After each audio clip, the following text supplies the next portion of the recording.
So I've not met one person who has actually experienced every single thing that Job has experienced in just one day. So I've spoken to several different people, or I've watched their posts or different things occur in their life, and it made them feel like, man, I am Job in this season. I don't know if you've ever heard that, but I've heard people over the years say things like, man, I am Job in this season. And what they are referring to is the fact that they are suffering that makes them a Job, because in their eyes they are righteous before God. And to most people's understanding, bad things should not happen to good people, or bad people. Bad things should not happen to good people. And so most people who I've encountered throughout the years, or I followed them on Facebook in the past, and maybe they were going through a season of suffering, and so they felt as though, man, I am Job in this season. And years ago I realized, like, no one is like Job. No one is like anything that Job went through.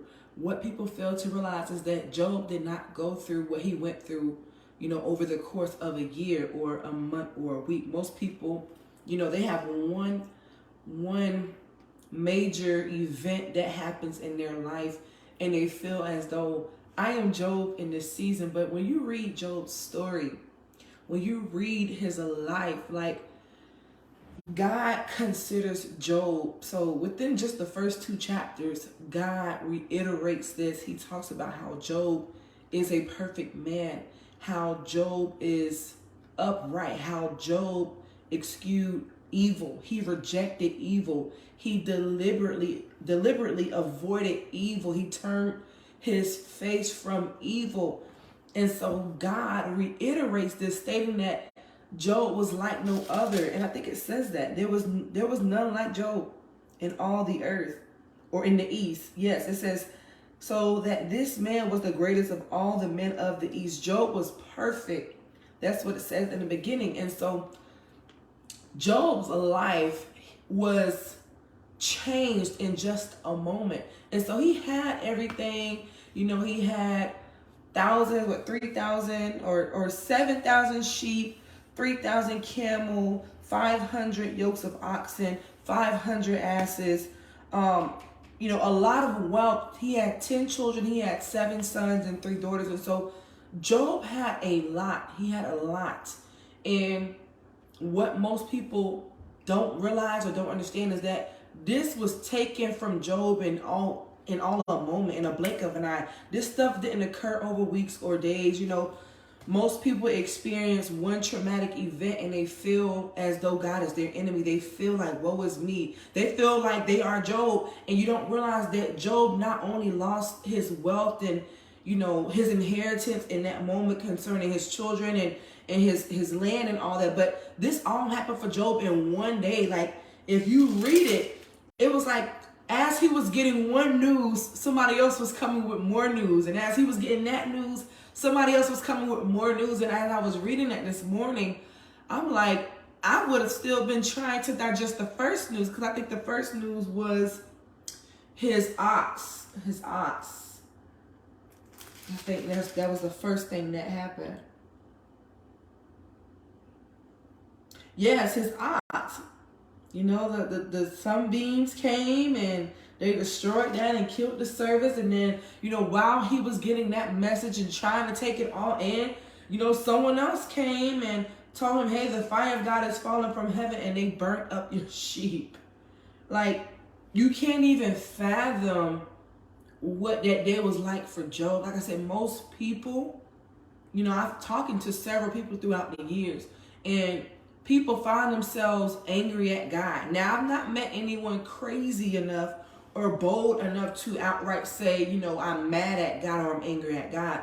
But people say in a way where, I don't believe in God, or, well, God took my mother, God allowed me to get in this car accident. God allowed me to lose one eye.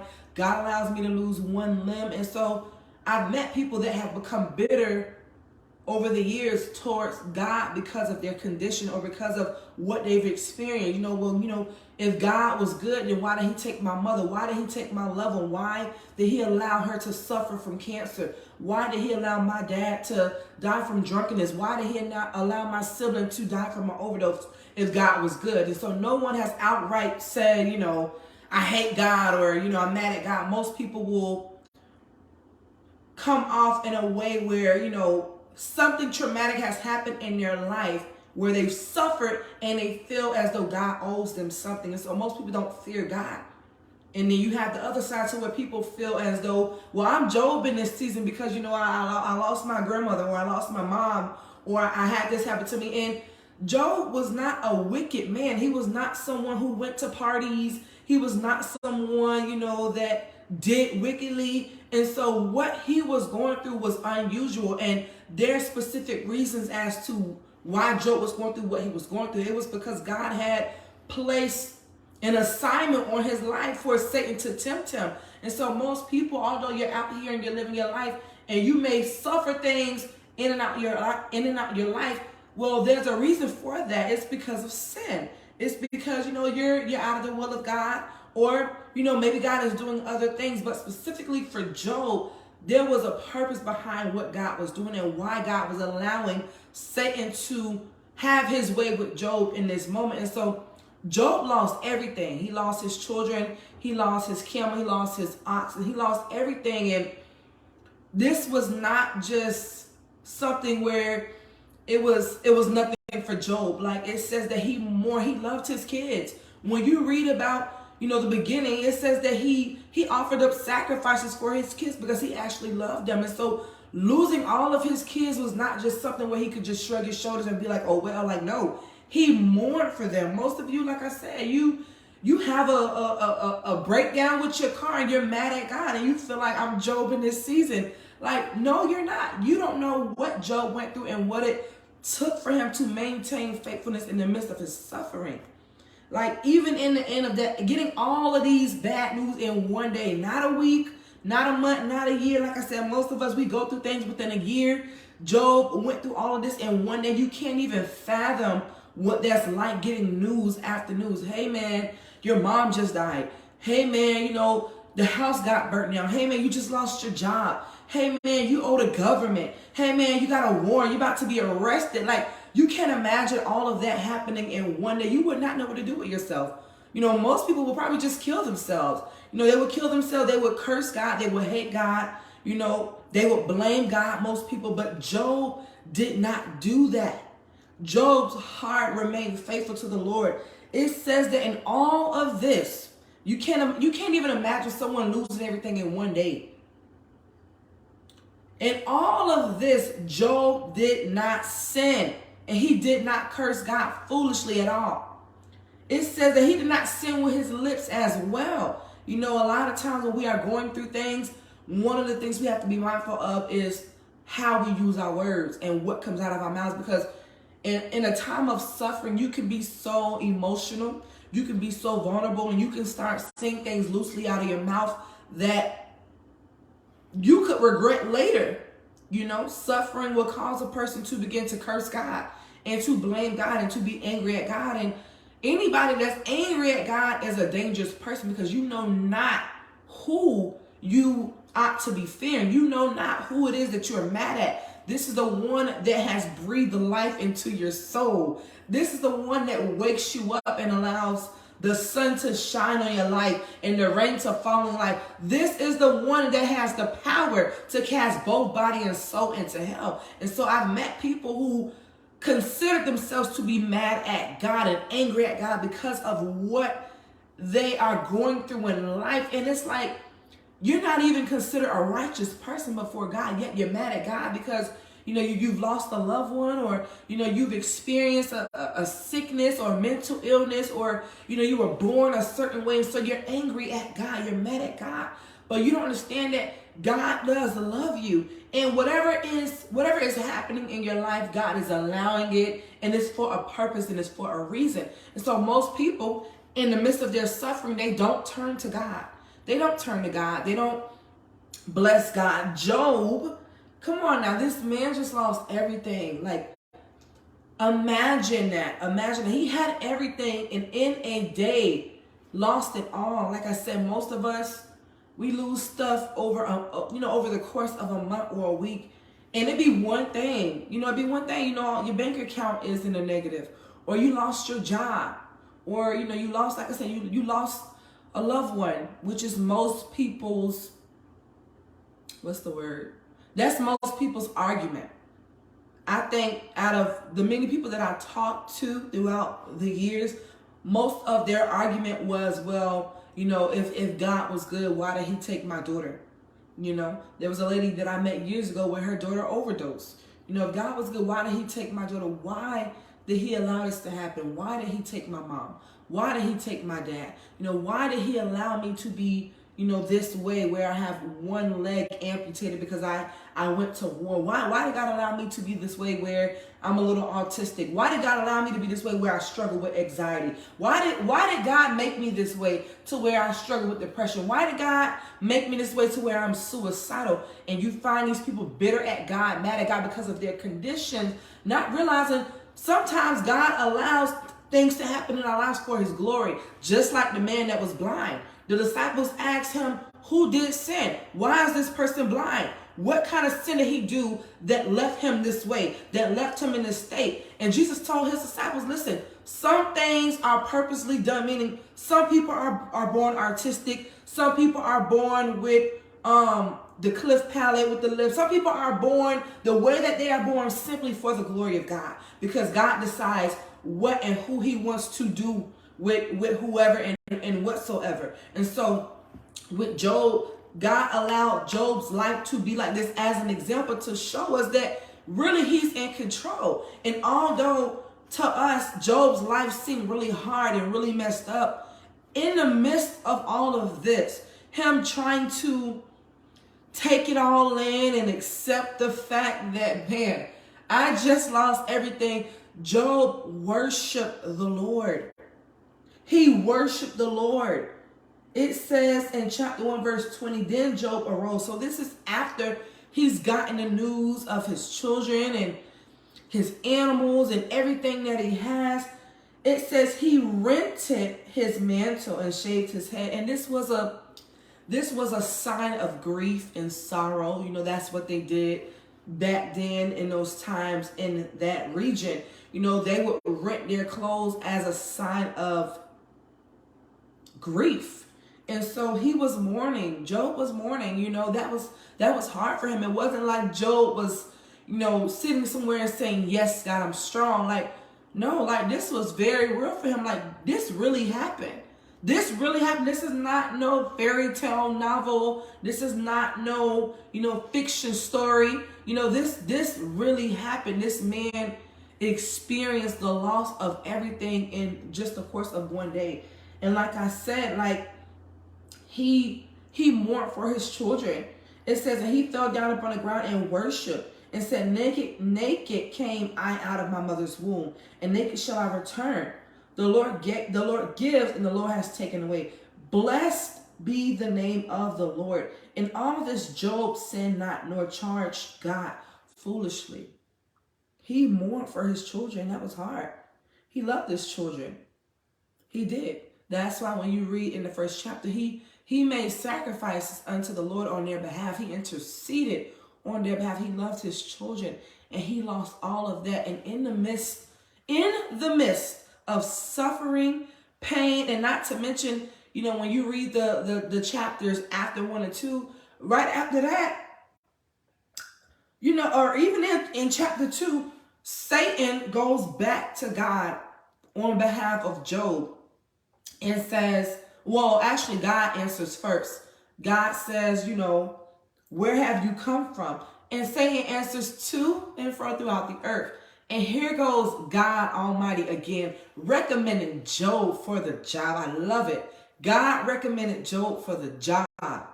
You get that? God recommended Job for the job. So here is God again, letting Satan know, hey, have you tried my servant Job? He's upright and righteous. And Satan told God, the only reason why he has not cursed you to your face is because, you are allowing these things. You have walls up. You have barriers up. And so remove those walls, remove that out of the way so that I can do this. And the Lord told him, okay, you can afflict his body, just don't take his life. Because in Satan's mind, he knows, like, okay, you could take a person's, children away and their land and their property away, but touch their life, afflict their body. Why? Because naturally, in our natural state, we do not like pain. And so in Satan's mind, he figured, well, maybe if we afflict him, if I just afflict his body, no man likes to be afflicted. No man likes to suffer. If I just do that, then I know he's going to curse you to your face. Right now, he's still holding fast his integrity. Yeah, he's still holding fast his integrity because he's not been touched, his physical body. Although he's hurting in his heart and he's mourning, touch his body. And so God allowed Satan to do that. God allowed Satan to touch his life and cause boils to come upon Job's body. Sore and painful boils. Really, really bad. And most of us, like I said, we would have probably cursed God. We would have cursed. It just would have been really, really bad. But in all of this, although everything has been taken away, now this guy's body is being afflicted. Even in the midst of that, this man is still trying to remain faithful. Most people will walk away from God. Take somebody's loved one away. They'll curse God. They'll walk away real quick from the faith. But even Job's wife was trying to figure out, like, what is wrong with you? Like, this is unnatural. Like, just curse God and die. Like, he's taking everything from you, and yet you still want to be faithful. You still want to worship him. You still want to offer up a sacrifice to him. What is wrong with you? Just curse God and die. And Job told her, like, you speak as one of the foolish women. Job says, should we just receive good from God and not evil? God is just. And so in all of this, although in our minds, Job, what's wrong with you? You should curse God. You should just, say out of your mouth that God is not real, that God is not love. But Job did not do that. What he did was he began to curse his own life. He began to curse the day that he was born. But not once did he curse God. Not once did he renounce his faith in believing in God and who God was. He stood on that. And Job is such a good example because, like I said, naturally, it's hard for us to even bless God in the midst of hardship. Your mind does not go to, well, let me worship. Your first response is not to, let me worship God. No, a lot of our first response is to question, well, why am I going through this? What have I done? We like to play victim. We like to play victim, and we like to feel as though, woe is me, God, why am I going through this? Listen, this is funny because we're funny as humans. We're so funny. When we go through things, we like to play victim, and we like to feel like, God, what did I do? Why am I going through this?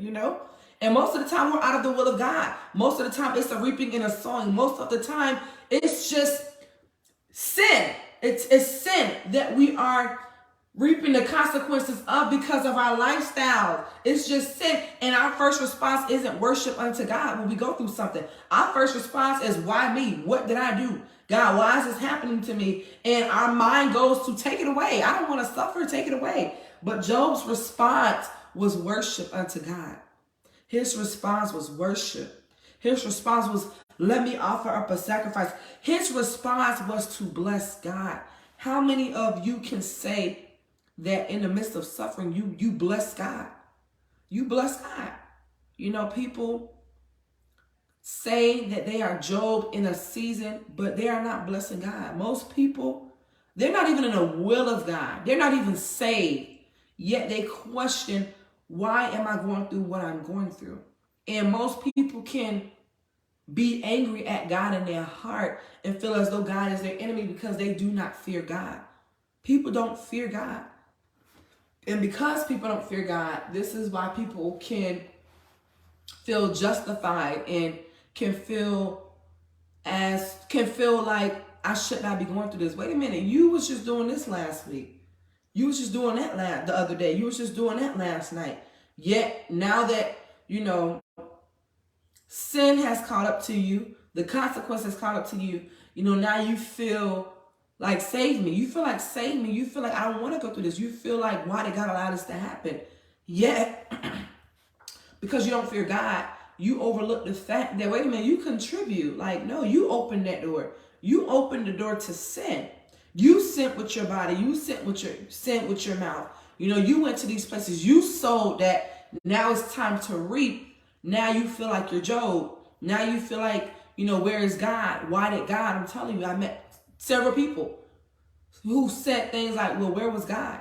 You know, people who I've tried to minister to and tried to preach the gospel to have told me, well, where was God when this happened? Where was God when, like I said, most people have said, you know, they lost their mother and they're very angry at God. They're very bitter at God. And so most people feel like, well, where was God when I was going through this? What do you mean, where was God? God was there in the midst, you know, but you didn't acknowledge that. You didn't acknowledge it because in your mind, to your understanding, you feel like you should not have went through those things. And although you did, now you're going to become bitter towards God. So the things that we face throughout life and everything that we go through, it's either going to do one or two things. Either it's going to make us bitter towards God or better towards God. What I mean by that, what we go through, suffering, hardship, trials, that's supposed to either draw us closer to God or draw us away. And for most people, it draws them away from God. It causes them to no longer believe. I've met people who started off believing and then they went through something. They went through suffering or pain or a traumatic event or an experience, and it caused them to no longer believe. Oh no, I used to believe in God until. Well, what happened? Well, I went through this. Okay, well, what made you feel that should not have happened to you? What made you feel like you were justified in that situation? Is it because you think that you're God? Is it because you don't fear God? Is it because you don't understand God? Is it because you're out of the will of God? Like I said, Job was a perfect man. Job avoided evil. He was not out here, you know, in secret sin. He was not out here committing adultery. He was not out here, you know, killing people. He was not doing anything wicked. The word of God calls him perfect. He was perfect. He was perfect. This man was perfect, yet these things happened to him. Most people cannot call themselves perfect. Can God brag on you? Can God look down from where he is and brag on you like he bragged about Job? God bragged about Job that he recommended Job to Satan. Hey, try this guy out. Can God brag on you? Because although you may feel like, well, why am I going through this? God, where are you? Why did you allow this to happen? Okay, how are you living? What kind of person are you? Can God brag on you? Can he brag about you? Can he talk to you to the next person and say, this man is perfect. This woman is perfect. This woman is upright. You have to consider that. You have to consider who you are. Because although none of us like pain and suffering, none of us like going through traumatic experience, we have to consider who we are in this life. Are we a person that's out of the will of God?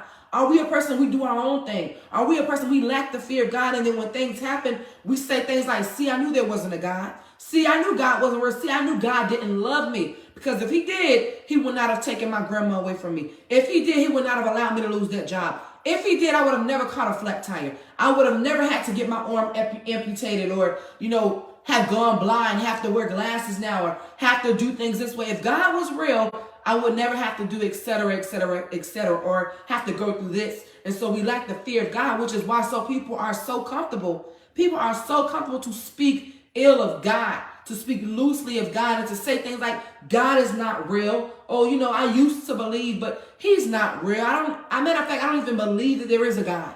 I know that there's something out there, but I don't believe that there is a God. And so people begin to be foolish in their words and charge God foolishly. Who is God? Because if there was one, then I wouldn't be going through what I'm going through. Yeah, but have you considered maybe God is trying to get your attention? Have you considered the reason why God took that person out of your life was to actually save you? Have you ever considered that? You don't know what that person being in your life would have done to your faith and where that would have taken you. You don't consider that because we don't look at life that way, because we like to play victim a lot. But what if you begin to consider like, man, why did God allow my father not to be there in my life growing up? Well, there was a reason why. Why did God allow me to be put in foster care? Well, there was a reason why. Why did God allow my mom to have me in jail? Well, there was a reason why. Have you considered why God has played your life out the way that he did? He's trying to get your attention. And it's all for his glory anyways. You know, whatever God allows. It's all for his glory anyways. And then, you know, on top of that, most people don't consider, well, where have I gone wrong at? Where have I sinned at? Most people don't stop and think, you know what, God, maybe I'm out of your will. You know what, God, maybe I've done something that was displeasing to you. Forgive me, Lord, help me. But like I said, most people become bitter towards God instead of better. We get bitter. We get mad at God. We get angry at God. And, now God is your enemy. And that's the wrong person. That's the wrong enemy to have, because you cannot beat God. It doesn't matter how powerful you think you are, how strong you think you are, what you think about yourself. You cannot beat God. God made you. You cannot beat your creator. He made you. And in the end, if you decide to not surrender to him, and if you keep running, then in the end, he's going to destroy you. The word of God says that he's going to cast both body and soul into hell, because that's what he has power to do. And so you don't want life circumstances to cause you to become a bitter person. Not everybody can continue to be faithful in the midst of suffering, but what we go through, this is purpose and designed for us to draw closer to God. This is supposed to teach us how to rely on God and how to trust God. God, I'm going through this. This is hard. I don't know why, but maybe you can explain to me why this is happening. Versus you running from God and leaving the faith and being angry because, this happened in your life. And God is trying to get your attention. He's trying to teach you how to trust on him and how to depend on him. Because Job got through this. When you read the whole story of Job, Job got through this in the end. And he remained faithful. And at the end of it all, God restored all of it back. Matter of fact, he had more. He ended up with more than what he started with. And that's the God that we serve. He gives and he takes away. And when he gives, he can give you more than what you had in the beginning. It shows you, it shows you that Job did not idolize these things, although he loved his possessions. He loved his children, but it wasn't enough for Job to curse God. It wasn't enough for Job to leave the faith and stop being a righteous man. What if Job would have went back and started doing wicked things? Well, life is messed up. Most of you feel like life is messed up. My pastor talked about that last night, how most people, life is messed up. You went to a bad church. You might as well go back in the world. I might as well live my life.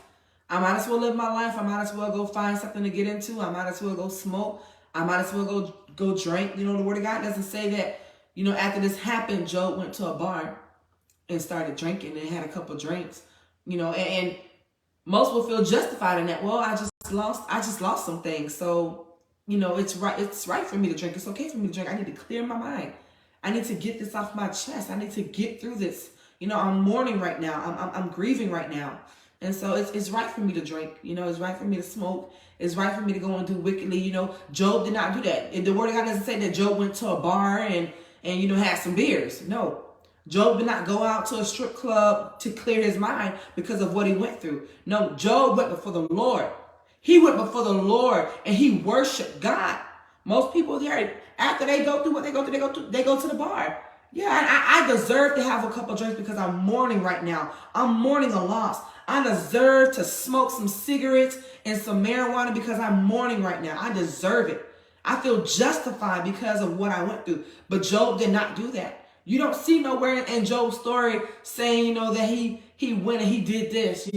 He went and sold some drugs because of he was getting over the loss of his children and the loss of his belongings and stuff like that. Like, no, you don't read that about Job. Job worshiped the Lord. That was his first response. How many of us can say that when we are going through suffering that worship is our first response? Oh no, my first response is to bless God. Really? That's not normal. The average person, they go and get into some sin to clear their mind. Oh no, they going to have a drink, huh? They going to have some shots. Let's go to the bar and have some shots because I need to clear my mind. I just lost my job. Oh no, I need to go to the bar or I need to go to the strip club because I just got in a car accident. I just lost my mom. I just lost my grandma. I just lost my baby. And you want me to bless God? You want me to worship God? Huh? You are crazy. But see, that's the heart of Job. That's the heart of Job. And that's the kind of heart we have to have. We have to learn to be faithfulness in the midst of suffering. When things don't work out your way, can you still be faithful? Can you still bless God? Can you still worship God? Or are you going to revert to your first nature, which is sin? Because that's normally the first response. Well, let me go find something to get into to clear my mind. Why? Because what I'm going through, I feel like it's justifiable. I didn't get that house. I didn't get that car. God must hate me. God must not love me. I just found out that news. You know, sister almost overdosed. You know, mom is sick in the hospital. That person got cancer. Let me go drink this off. Let me go smoke it off. Let me go find somebody to fornicate with because I need to clear myself. I need to clear my mind. I'm grieving right now. This is hard for me. And God is saying, but I'm right here. If you worship me, if you turn to me, I will give you peace in the midst of this. He's peace in the midst of chaos, in the midst of adversity, in the midst of opposition. God will give you a peace to where you're not even moved by the situation anymore. He will make it to where that doesn't even move you. You should be crying and mourning right now. But the Spirit of God He's giving you so much peace that you can't even, conjure up the tears to cry because you have so much peace. You know, the world sees you and they're trying to figure out, man, why are you not mourning right now? Why are you not crying? Why are you not at the bar right now? Well, this is what it looks like when your peace comes from God. This is what it looks like when you trust in God. God gives you peace. God gives you hope. God gives you strength. And so when you rely on God, then your response is not going to look like the world. To them, you should be crying right now. You should be going crazy because that's the natural response. Hey, man, you just lost your mom. How are you so calm? How are you not crying? How are you not out of control? Well, this is what happens when you trust in a mighty God. He gives you everything that you need to sustain you and to get you through that. And before you know, God has restored it all back. That's what he did for Job. God gave him more than what he had. And there's several testimonies where I heard of people going through suffering and different things in their lives, and they lost things, and God restored it all back and more. And that's the kind of God that we serve. And so we can't make God our enemy because of the things that we go through in this life. Whatever we go through is for a purpose and for a reason. And it's your responsibility to figure out what's the reasoning behind what you're going through. What's the purpose? Because God is trying to do something. And like I said, either you're going to become bitter towards God or you're going to become better. Either you're going to draw closer to God or you're going to draw further away from God. And drawing further away from God is not going to change your situation. It's not going to change reality. It's not going to change the fact that that person is gone. It's not going to change the fact that you just lost your 6-figure job. It's not going to change the fact that your children are in rebellion. Job's kids were in rebellion. They were in rebellion. That's why he had to offer up sacrifices on their behalf. These rebellious kids, Job is offering up sacrifices. Most of you, your kids, are out there in the world and you're mad at God because they're not in the will of God. But it's like, okay, well, what is your response going to be? Are you going to remain faithful? Can you be a faithful child of God through everything? You go through this and you're still faithful. You go through that and you're still faithful. Yeah, the world needs to see that, no, my God is faithful and that he supplies all my needs and that he sustains me. Yeah. Wow, that's amazing, man. I've never seen nobody go through that the way you did. What are you doing that I'm not doing? Well, I serve a true and living God. Well, I need to serve that God. People need to look at your life and be inspired. People need to see you and want what you have. And what you have is God. And that's all you need. That's enough. What you have is his spirit living on the inside of you, and that's enough. People need to want that. People need to be drawn to that. People need to see that God is not here to be our enemy, but God is here to be our friend. God is here to be our maker. God is here to be our father. God is here to be our husband. That's what he wants. He wants for us to rely on him and to trust in him, even in hard times. Even in the hardest times, the toughest times, God wants to be here. He wants to be near. He wants us to trust him. And so my encouragement is that we not try to play Job and feel like, man, I'm Job in this season. No, you need to figure out, why is God allowing you to go through what you are going through? Seek God's will for your life and continue to trust him. Can you be faithful in the midst of suffering? Can you be obedient? Can you be loyal to God? All that you're going through this, can you stay with God in this relationship? Most people are going to walk away. They're going to leave the marriage. They're going to leave the covenant. But you have to decide, and you have to make it up in your mind that regardless of what we go through, God, I'm going to stick it out until the very end. I'm going to remain with you until death do us apart. I'm going to remain loyal. I'm going to remain faithful and committed to you until the very end. And watch God bless your life. Watch God bless your life.